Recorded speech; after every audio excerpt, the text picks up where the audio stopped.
right, we're back. Hopefully you guys can see that we're here on take 2 of Couchdoodles Live Inktober edition. Today we are working on the word injured, and I'm back at drawing the kind of stuff you always see me drawing, space dudes. We were just amidst talking about the idea of Comicsgate and where I stand on things. Here we go, jumping in. Let's see if you guys are back in it with me. There we are. Hey, we are back. Thank you, Dark Admiral March Hare. Hopefully the other gentlemen will come back into the chat, as it's funny, this chat almost has like filters built into it, right? Like, it's weird. Last time I was giving up details of the Black Flag story, the sound went out. This time I'm talking about the drama I don't like, and then I start talking drama and it cuts out. So it's one of those things that maybe I don't need to be talking about it.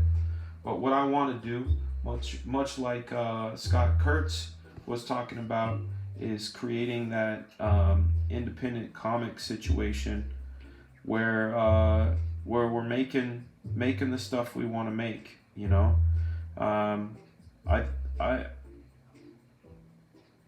say that's what it is, and I think. Oh, yeah, Dark Admiral, am I a fan of the heavy metal, the movie, or Wizards? Why, yes, I am. I'm a fan of the heavy metal movie a lot. You know, I liked the original. I like the soundtrack to it. I like the Bernie Wrights, and I forget the space captain guy. I like the taxi one. It's been a while since I've seen it. And then Wizards, if you're talking about the Von Bodie Wizards, then yes, I dig those. Those were ones that I used to get into when I was a kid. Kind of crazy how that last live stream went down. That I find that to be I don't know if it's coincidental or if it's whatever, divine intervention. I don't know.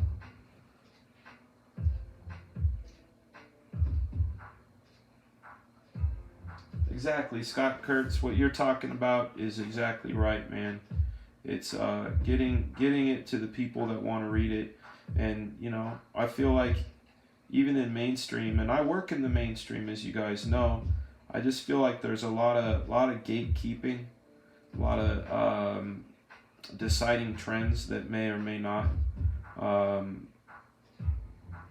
be what a reader wants. And then there's also the conundrum, you know, like this is what I was talking to Christian Miller on our way to the Ralph Bakshi, man. Yeah, Bakshi was amazing.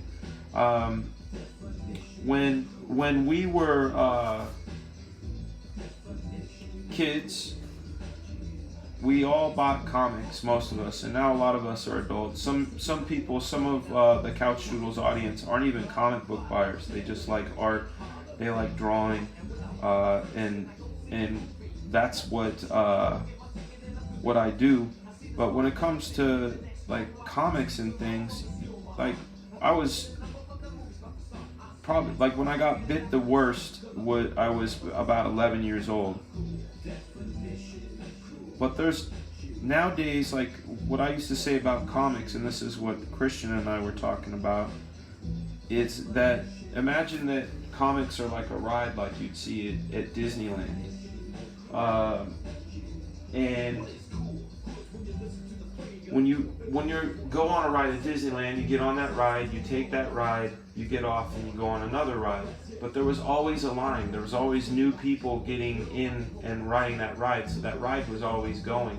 And so, you know, what's happening though, and if comic books is the ride, let's call it like the Matterhorn, what was happening was that people would get on the ride get off the ride and get back on the ride, but a lot less people were getting on the ride. So a lot of the people that are on the same ride, they like that ride, but they want new, or they want that feeling of that they did when they first went on the ride, and that's why they stay. So it's hard to write stories to keep those people feeling that way without being repetitive. But there's ways, you know. So like I understand that there's a major dilemma going on with comics, but good story is good story, and you know I'm of the mind kind of like manga is kind of like it's genreless, right? What up, Jason? How are you, sir? It's good to see you back here.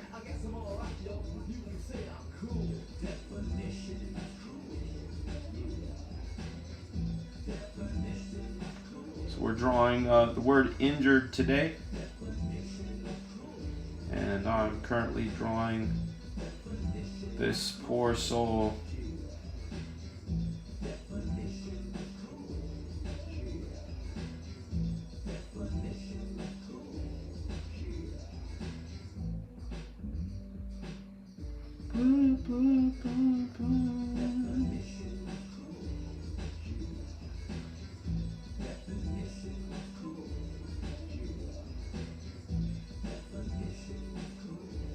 And this is the idea of adding some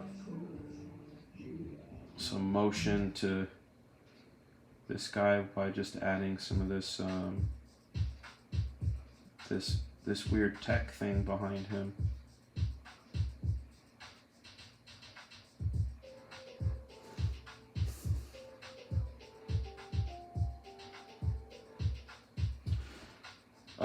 You are very perceptive, Mr. Balcom, or Bascom, not Balcom, Bascom. Yes, I got these lights that you see up behind me, up here. I got those in the clearance section at Michael's, and I thought they were really cool. I also have one of those like letter boards that you can get with, you know, you can put like word of the day, and I was almost going to do that, but like, you know, there's only so much time in a day where you can do those sort of things, and maybe later on down the line, those are some pluses that we can do in the future for the show. But yes, sir, that is exactly where I got them. Very, very perceptive, my friend.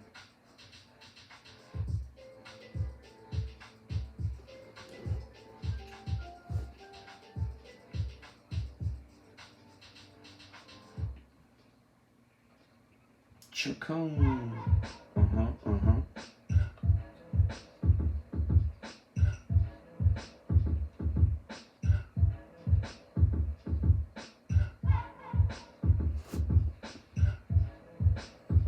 Scott Kurtz, you're asking me if I know Jaime Mendoza, the inker out of Texas, who was at the Dallas Fantasy Fair in 1993, showed me his work. Showed me Todd McFarlane's work. Not Todd McFarlane, Todd Knox's work. I do not know Jaime Mendoza of Extreme Studios, inker extraordinaire. Yes, I know Jaime. I love Jaime. I celebrated my 20th birthday in Dallas, Texas with Jaime and Mark Walters at the Dallas Fantasy Fair. I love Jaime. What's going on with him? I know he was inking some stuff. I saw he was in the hospital maybe about a month ago. Haven't heard much. Hopefully he's doing okay. Used to work at Michael's. Good discounts for employees and artists. Got a lot of Copics because of it. That's what's up, man. All right, let's tidy up this guy here. We are working. We've gone past the hour and a half mark, even though this stream had to be restarted, which is a sad thing. Have a good one, Dark Admiral. Thanks for coming through, dude. Much love and respect. Thank you for coming and visiting our our channel and stopping by the live show. Happy Tuesday to you. I hope it's a good one.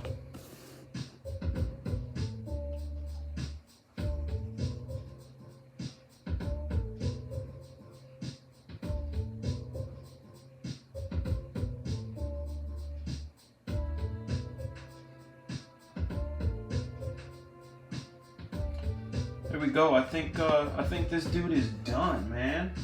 I think we can sign it.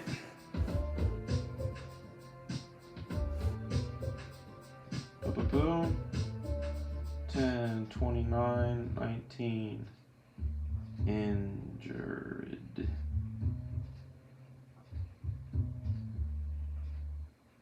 Fresh rhymes. Get mine. You get yours. Go to the stores. Oh, apple fruit section, produce. Got a question for you. Do you like the voodoo as I'm drinking my IPA? What can I say? Hey, I'm glad you did go past the hour and a half. I was eating wings, then grocery store shopping. Gotta eat before you buy food, so you don't buy all the food. Man, that is one of the things my father taught me. Never go grocery shopping hungry, because then you buy it all. It's the truth. I could do with some of that. Oh, beef jerky? Yes. Crunchy snacks? Yes. Fruit? Yes. Cheese? Yes. Meats? Yes. Ice cream? Yes. Mop and glow? Yes. All of the things. Very wise. Ghost of Kevin Ryan.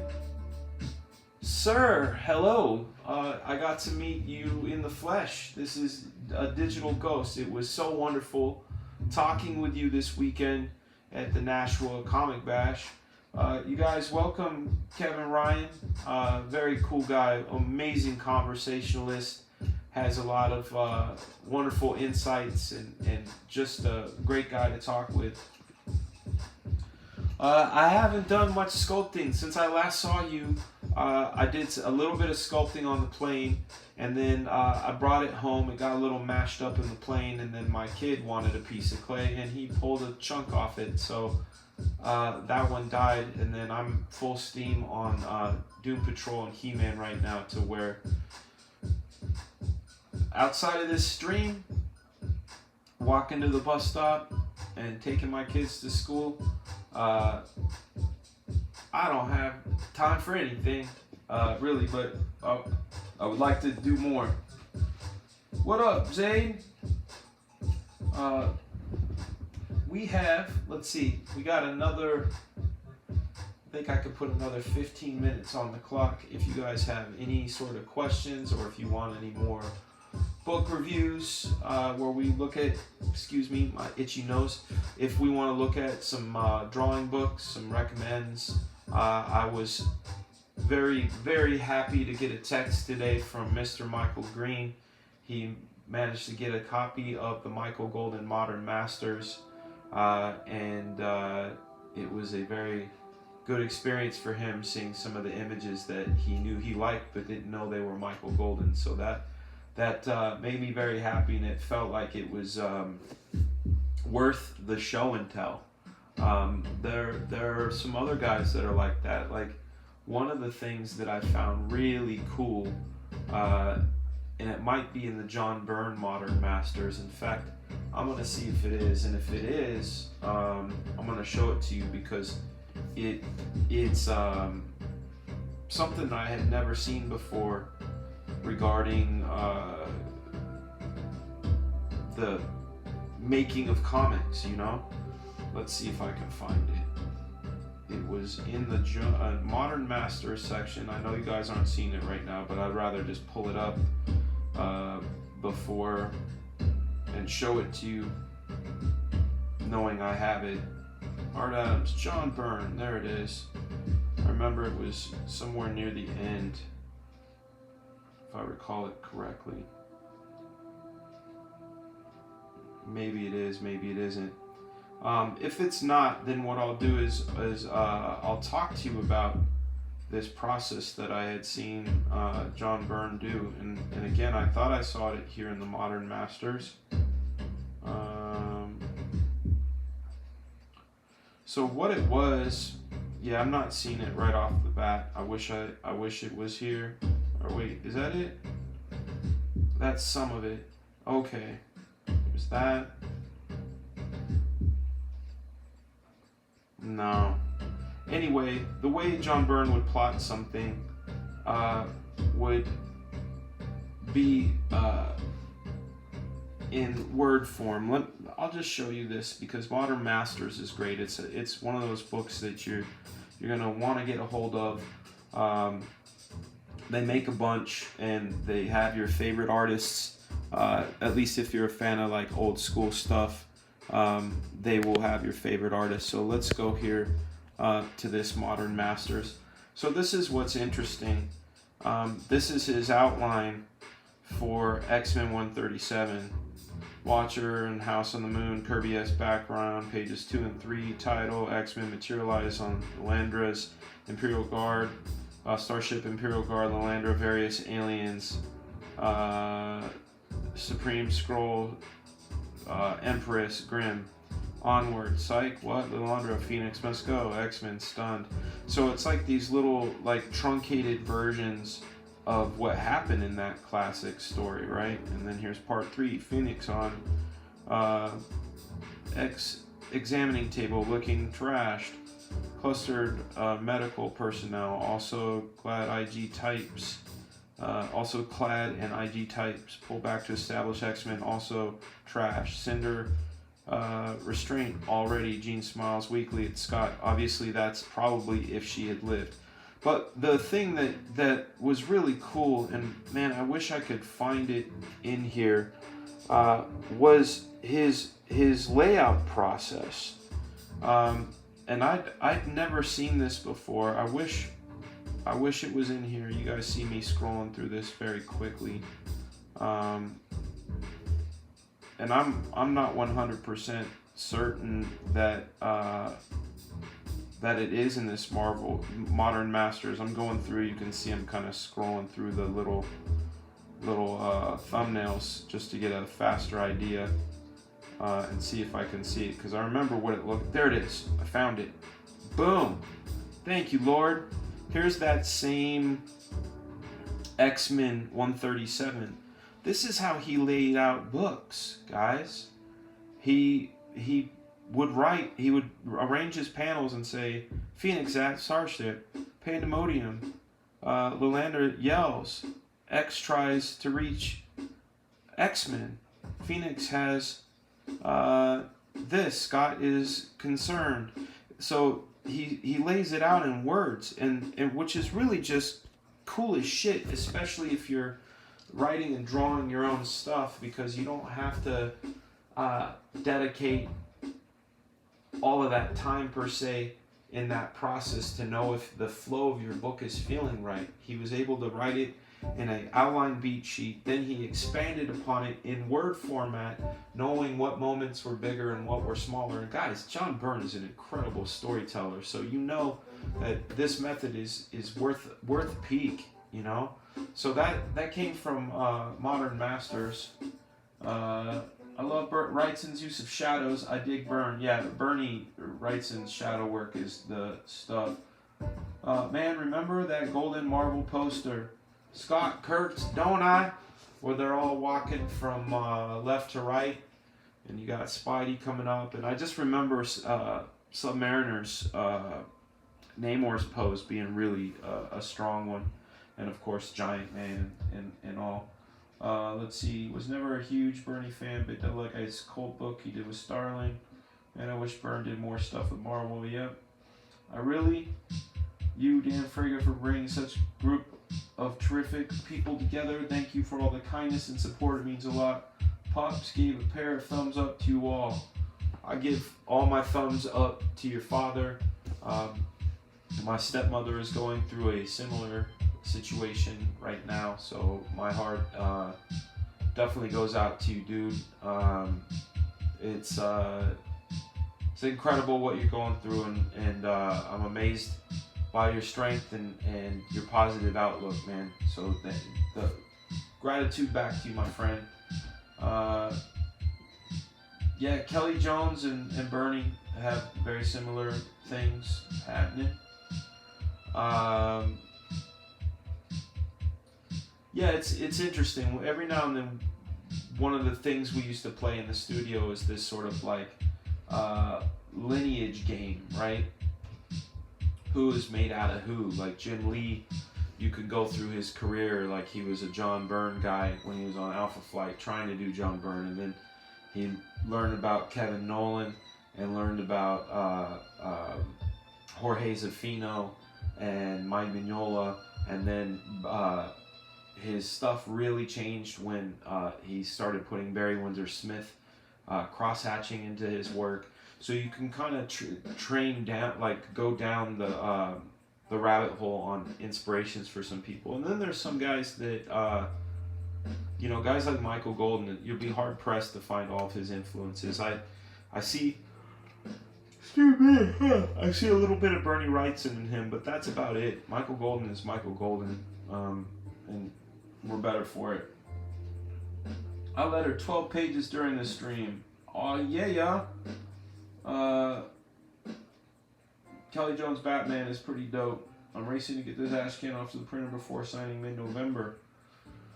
Good luck to you on that too, my friend. I miss ash cans. Ash cans are fun. Ash cans are a whole lot of fun, and I still have all mine. I have all the ones that I was part of making, the ones that were made at Extreme, the ones that were at Wildstorm, Savage Dragon, even Todd Knox early stuff like Spatula Spiff. Thank you, sir. Thank you very much, Mr. Oots. Whatever happened to BWS? I don't know, man. Last I saw, he did that rune stuff, and he had a lot of assistants on it. Like he did a book called Opus that. Excuse me, guys. I've been up a long time. Opus collected his career's work, and you can kind of see what was going on.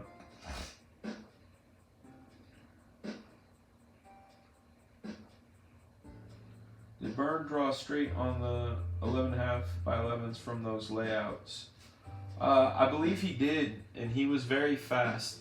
At one point, Byrne was doing 6 issues a month, 6 titles a month.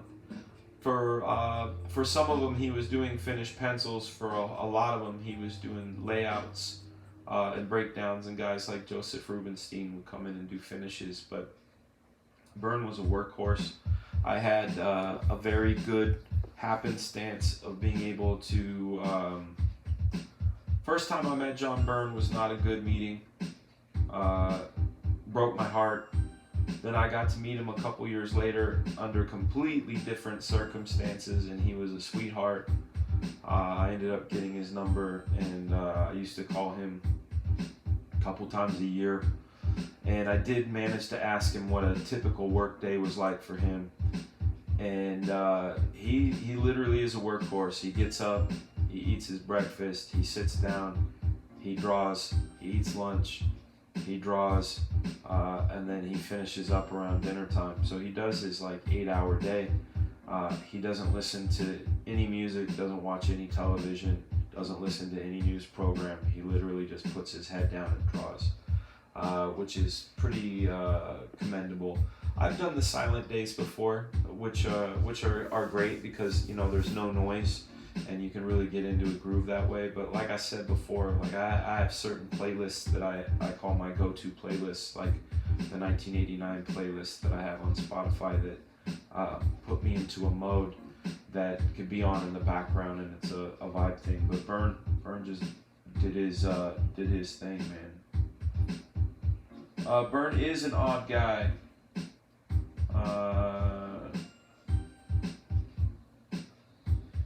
His words, Barry was a prima donna.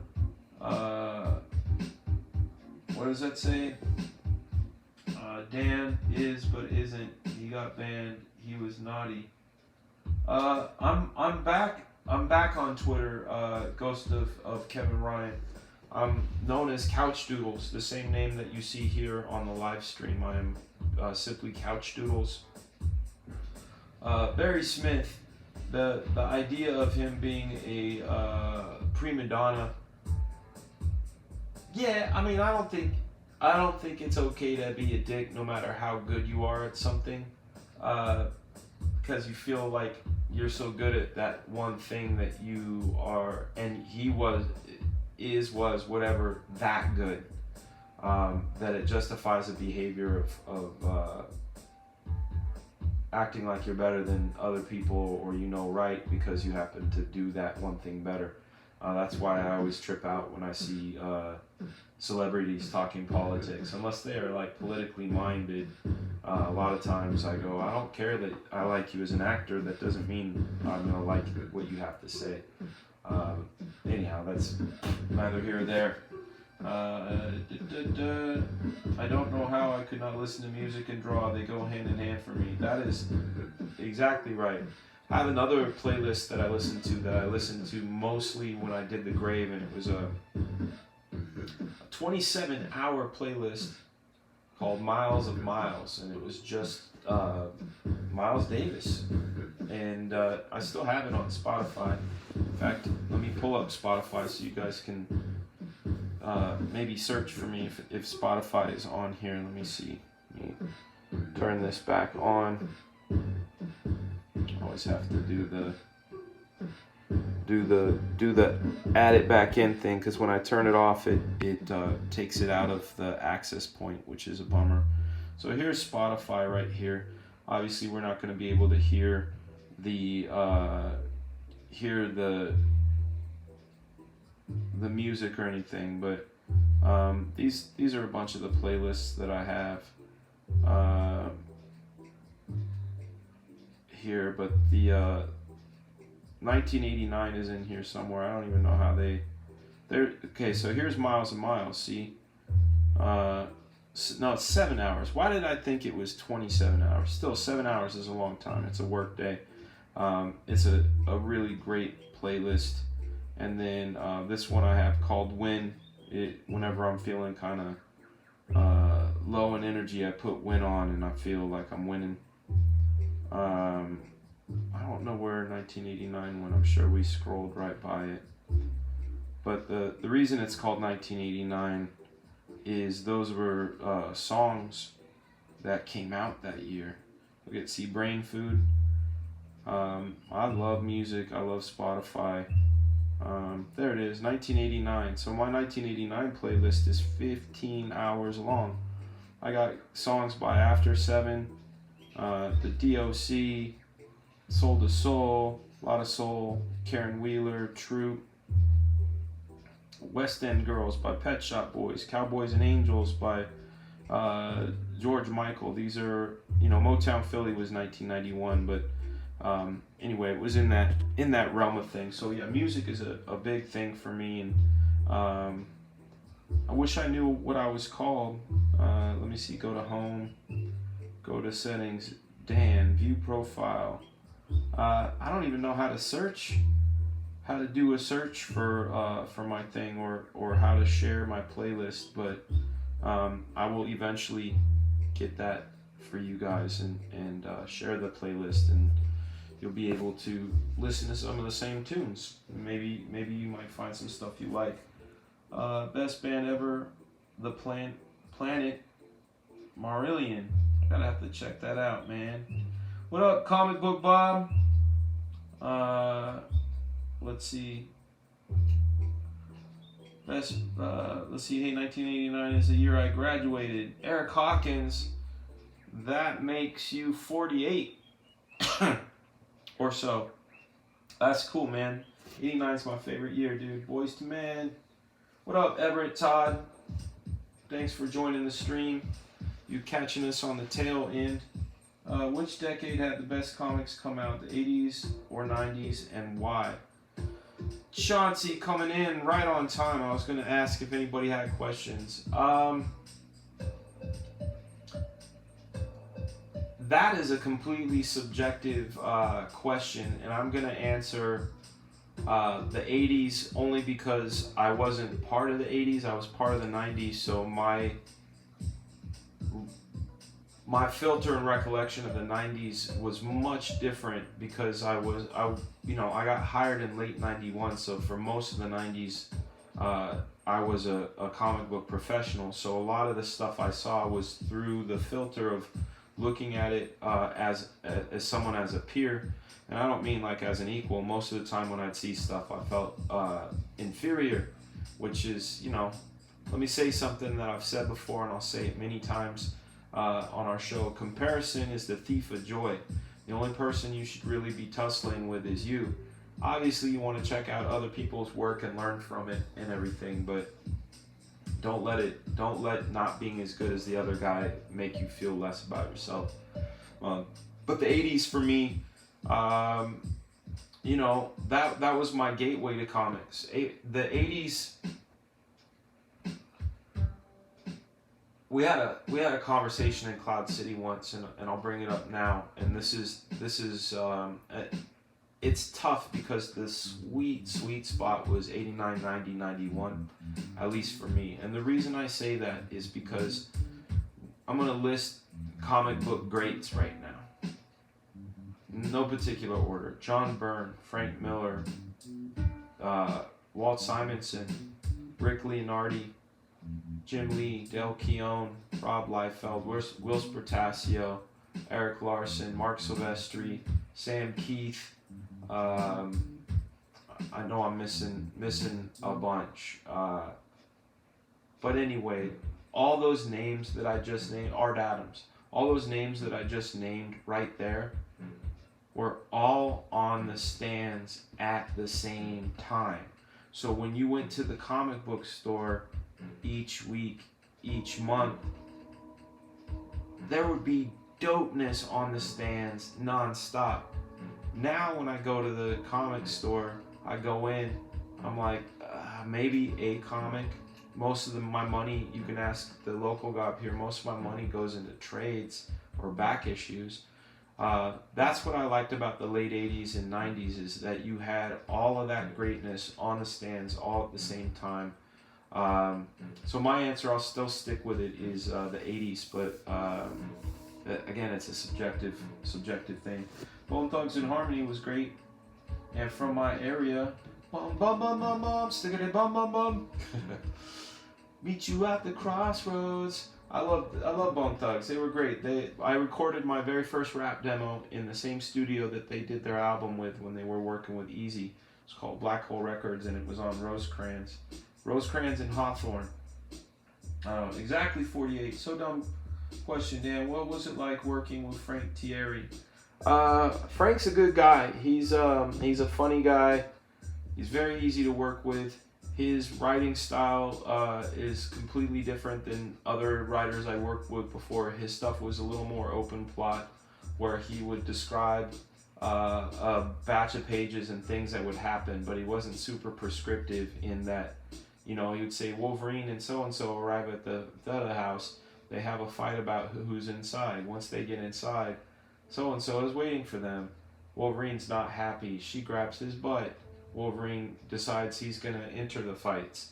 So you go, oh, like that's basically like how he writes stories, and then you provide the pencils and go in. But Frank and I get along really well. In fact, I talked to him this weekend while I was up in Nashua. We were guests at the same comic convention, the same convention that I had met the Ghost of Kevin Ryan at.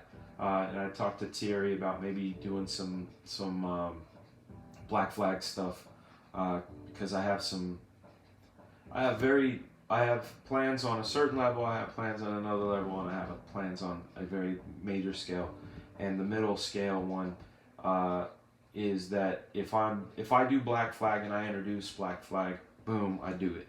Okay? Then the next project I do, I'm going to go do it, and it may not be Black Flag related, but I need to keep those fires going. So I will hire a team that I believe in that will hold that true, and they'll continue to work on some Black Flag stuff and seed it out while I do the next project. Then from there, I jump into another Black Flag / something crossover and so forth. But I want to make this thing grow and grow large. So Frank's a great guy. I love Frank, and we'll continue to work with him. Yeah, late 80s, mid 90s, it's good stuff, man. Illyria, I don't know where that is, Comic Bob. That's awesome, man. Early thousands was my period comics. Everett Todd. That was a very strange time. I mean, I was doing Gear Station and Wolverine during that time, and you had really good books like Ultimates come out. Joe Mad was on top of the world with Battle Chasers. So yeah, that was a good time.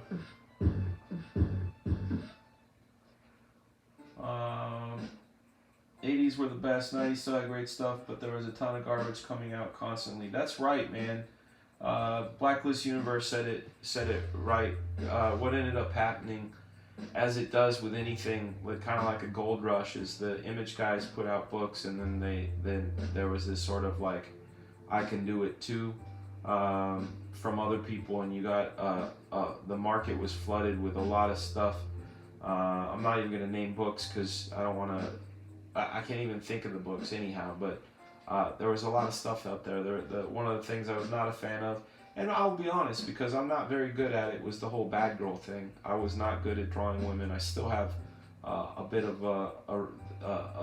resistance when it comes to drawing them. But yeah, that was the thing. Yeah, how are you everywhere, Mike? That's what I've been saying back then. Every book by those guys was an event. You couldn't wait for the next issue. Books today don't have that wow factor. That's right. Eric Larson asked a question last week on Twitter.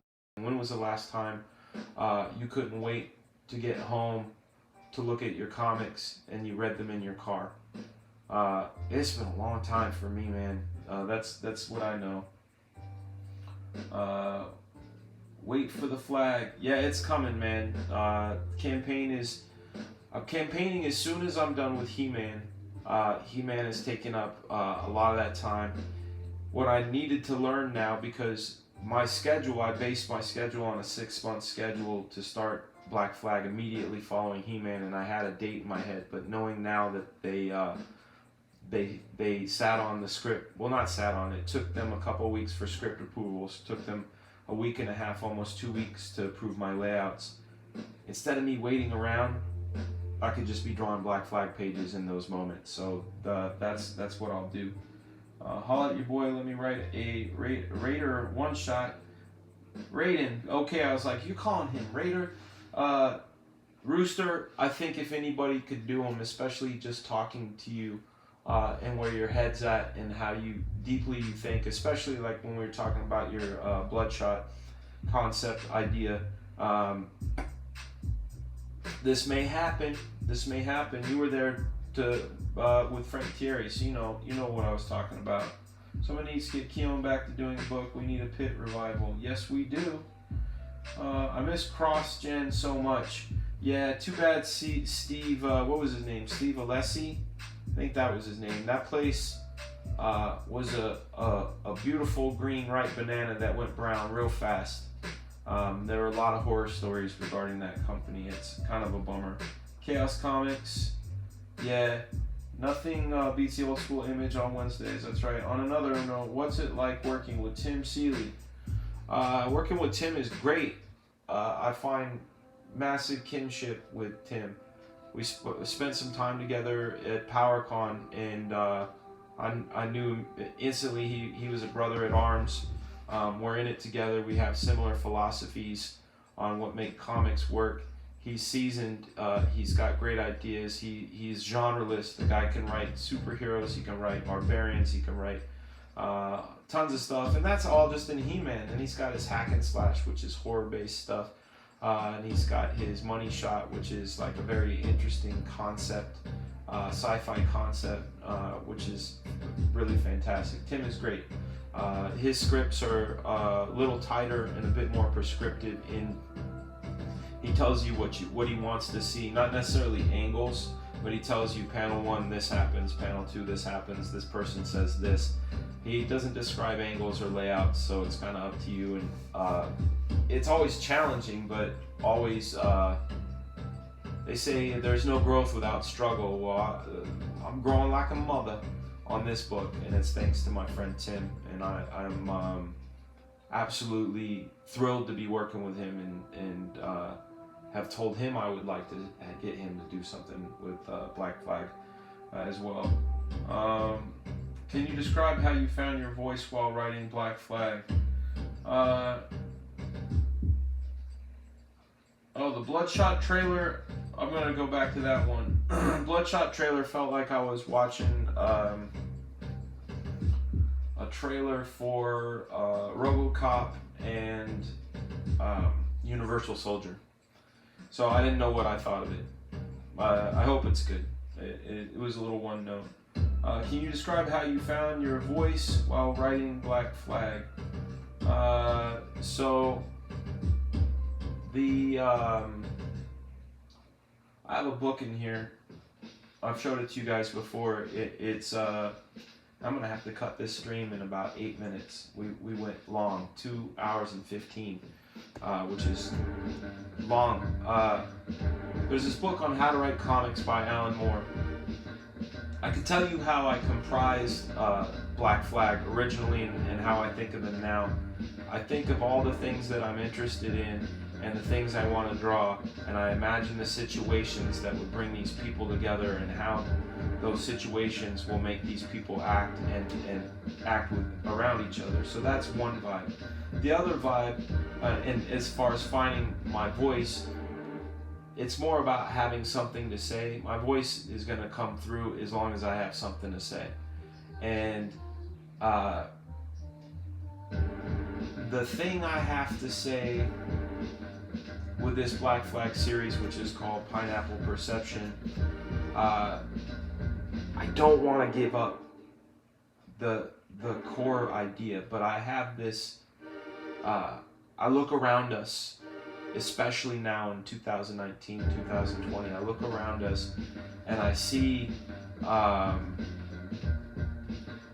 whether it's fake news, whether it's social media, whether like the inundation of things, right? Like when I used to drive to Mattel, I realized, like, because I do a lot of studies on social behavior and economics and things like that. So like I've showed you guys my audiobooks like Made to Stick and Contagious and things like that, like why Tipping Point, why things work. And one of the things is repetition. You'll notice like certain guys on YouTube, successful guys, will repeat stuff. They'll repeat stuff. See how I did it there? Black Flag is good. Black Flag is good. Like if I do that repetition will get it in your head. This iconography that I've showed you with the buttons that you can see is my new symbol. Repeated iconography is another one. So as I drove to Mattel, I would see tons of billboards, and I realized like I can't get away from outside influence. Like no matter what, our thoughts are constantly being steered and turned in different ways. So without giving up anything for Black Flag, that was sort of the root of one of my observations is that.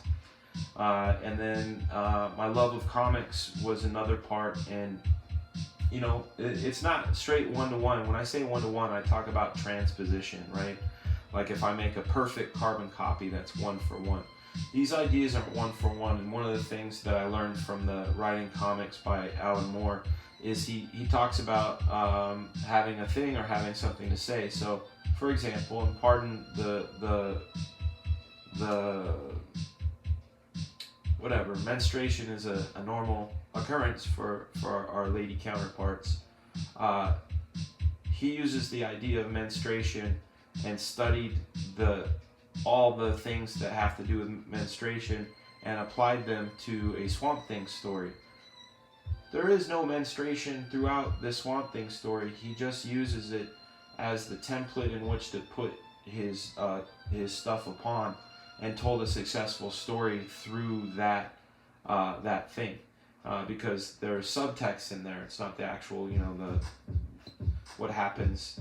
He's not talking about that, but he's talking about what happens and all that. I know I'm getting cryptic, but I found my voice by having something to say. You can't hear a voice if you don't have something to say. I could la la la la la, but you walk away. Black Flag is, and I can't wait for you guys. I'm gonna say this. This is gonna be a rewind moment that we're come June, when you guys all have these books in your hands. come June, and hopefully it will be wrapped up, or at least in the 3rd issue by June. Come June, when you have the issues in your hands, you'll be glad I was cryptic, and you will be so rewarded as a fan of the book, especially if you're coming from the old school position, and if you like what I think you like as far as 90s comics, because that's where I'm going, and we've had discussion about it. This will hit all of those notes and more, because again, I have something to say. So that's my long-winded thing, Chauncey. I always give you the long answers because you give me the good questions. I like looser scripts that I can play around with, but you know, we'll see. Like if you write a Raiden story, it might not be me that's drawing it. We may, you know, try to track down someone like Frank quietly and throw some money at him, something like that. Because I think a lot of the power in something is also seeing other people's versions of it. Like if all you see is my Black Flag, that's great.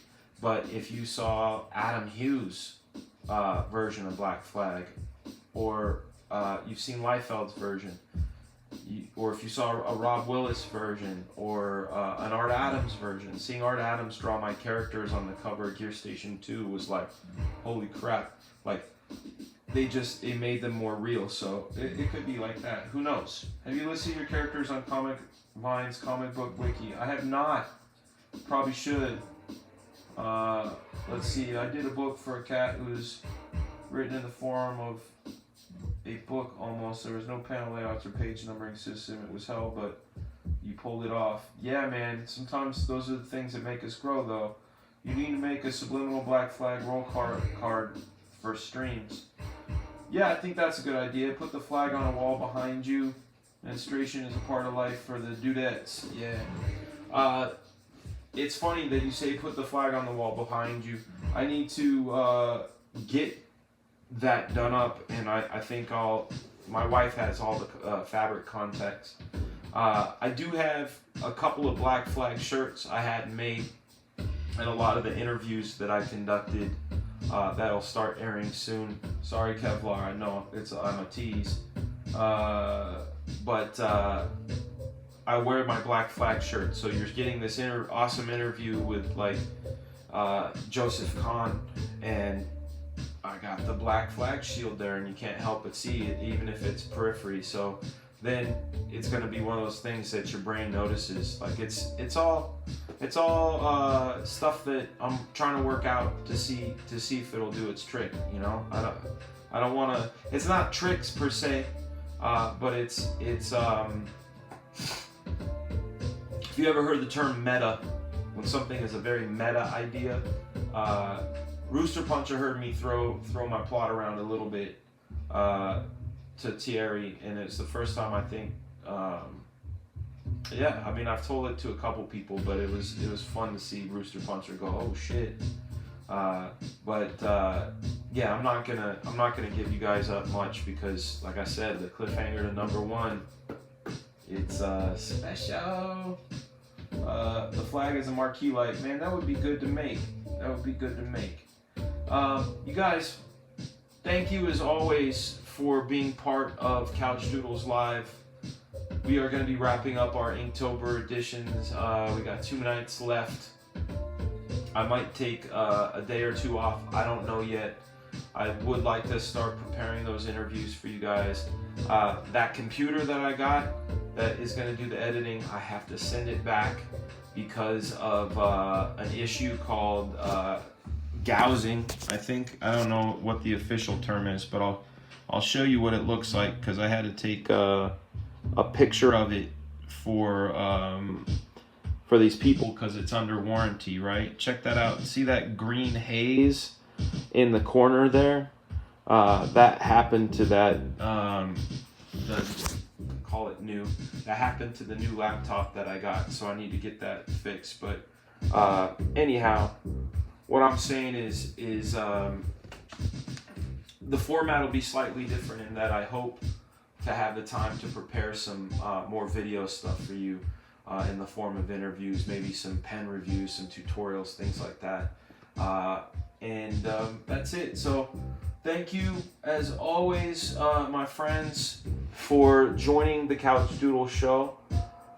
You have been watching the Couchdoodles live Inktober edition, day 29. The word was injured. I have been your host, Fragaboom, comic book veteran of 28 years. Guys, have a great one. Thank you again. I'll see you guys tomorrow. Tomorrow's going to be another long one. Go do something awesome. Create something great.